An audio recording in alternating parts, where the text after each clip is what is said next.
nikani imali intombi insizwa. Imeya yomasipala wesifunda saseZululand umnumzane uMkhonyovu Khumalo unxusa amasoka aphathe kahle intombi zawo futhi azinike nemali. Umeya usezungeze izinkundla zokuxhumana ngemuva kokukhuluma edlangalaleni ngesihloko esivame ukudala ingxoxo ezishisayo phakathi kwentsha ukunika intombi yakho imali. Ekhuluma ngesikhathi somcimbi womphakathi, uKhumalo uthe amasoka kufanele ahlale eqinisekisa ukuthi abantu abathandana nabo baphathwa kahle futhi bazizwe bejabule, bathengelwe futhi namawivu. Uthi lokhu akakukhulumi njengomuntu ongumeya kodwa njengomuntu okwabona izinselele ezibhekene nabantu abasha eziphathelene nobudlelwane. Uthi uma ungamuphi imali uzokushiya. Izohamba intombi.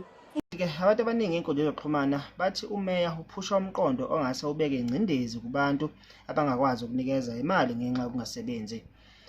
Ngoba nina zonke intombi zinhle awusayiboni le committee ngana uyithengele iwini.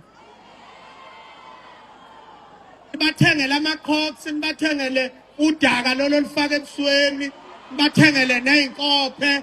Nizobabona ukuthi bahle kanjani. Sifisa ukwazi ukuthi wena ngabe kuthini kwakuphawula ngenkulumo ethulwe umeya. Izohamba intombi. Isambane News sibuya nazo sishisa.